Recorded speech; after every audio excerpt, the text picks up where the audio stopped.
ilabas mo yung totoo. Magpakatotoo tayo. Okay, game. Huwag peke. Game. Go. Sige, simula.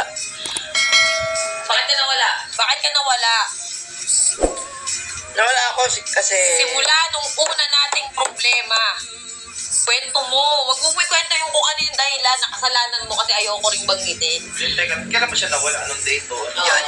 December 19 after Christmas party, hindi na siya umuwi. Asa kayo December 19? Hindi. Basta kung may problema kami ni Pacboy.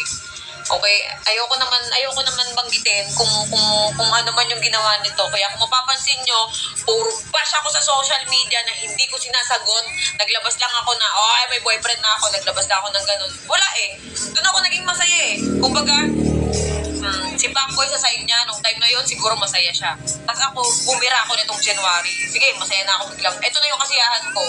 Ikaw kasi ang problema sa'yo, hindi ka nagpapakita sa social media. Yun lang yung problema. Hindi ka nagsasalita. Kaya iniisip nila, depressed ka dahil sa akin. Dahil dun sa nangyari sa amin ni Tapang, kailan lang naman pumasok siya. Kaya nga. Pero, actually, mga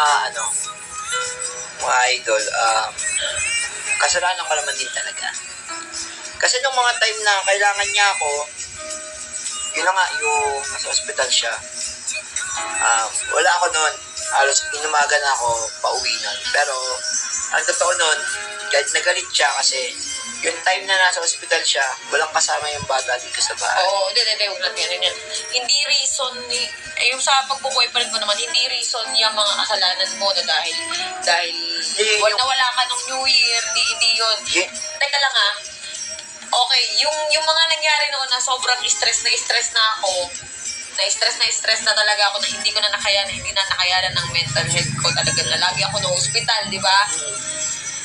Yung time na yon, yun na yung nagkaka-problema kami ni Pacboy na Actually, mahal namin ng isa't isa. Pero, walang kami. Kumbaga, ayaw lang namin pangunahan yung panahon siguro. So, parang tingin namin, nagkakapaan pa kami ng ugali. Ang tingin ko, may naantay siya na gawin ko para ma-fulfill siya na sige, okay na to. Teka lang, Sa inyo yan, nasabi ko na. Fulfill? Ano yung fulfill? Mapunan? Fulfill. Kumbaga, kunyari, parang may naantay siya na bagay na i-improve ko sa akin. Pero tingin niya, hindi pa niya nakikita. So, parang so, waiting tayo doon hanggang dumating tayo sa point na hindi na kami magkasundo. Actually, may mga away kami na tago. May away din naman kami na nakikita nyo. Ngayon, kaya kami magkasama ni Kalbo. Yan, kasi para ayoko nakikita siya na ganyan, na parang nahihirapan. Kasi nung hindi na siya nagpapakita, lilinawin ko lang, nung hindi na siya nagpapakita, wala pa si Tapang noon. Wala pa sa buhay ko. Kumbaga, ayun nga, akala ko hindi na siya magpapakita, siya magpaparamdam sa akin kasi ayaw mo nang umuwi, wala naman akong ginawa. Siguro, kasi masungit ako minsan sobrang strict ako sa bahay, di ba? Kaya siguro nagkaganon din to si Pacboy. Pero yung may bagay kasi siya na hindi niya talaga maiwasan. Kaya sa utak ko parang sakit-sakit na parang ano bang kulang, ano bang kailangan kong gawin para itigil mo yung ganitong bagay.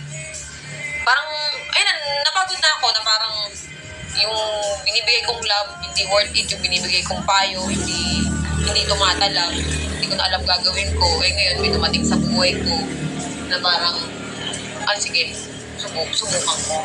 Okay. Yun. Pero yung pagmamahal ko kay Pacboy, hindi nawawala yung bilang pamilya. Pero hindi mo naman ginamit talaga si Pacboy. Kasi maraming sabi, ginamit mo na si Pacboy, nagpaka-famous ka lang daw. After nun, after mo mag 4 million, parang iniwan mo na si Pacboy sa hindi ko kasalanan kung dumami yung followers. Pero nung una pa lang, na nakilala ko si Pacboy, nagbablog na ako. Sa YouTube ako noon, di ba? Nung nag-collab kami ni Pacboy, nung nasa inyo siya, pumunta ka dito, di ba? Hindi natin expect na puputok yung vlog natin. Masyado ako naging kampante. Yan. Siguro pakiramdam ko,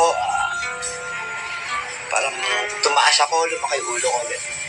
Pakiramdam ko parang, ay, hindi ako iiwan ito, gano'n. Parang kaya-kaya kong kontrolin Tapos lahat. lagi mo pa akong tinatakot na aalis ako dito. Lagi mo akong ginaganon. Guys, yun yung totoo. Lagi mo akong tinatakot na aalis ako dito, aalis ako dito. Kasi mabunga nga ako kapag ka nakakita ako ng yung pagpasaway siya, kung maingay ako Kasi siguro na rin to, narindi rin. Siguro hindi ko mga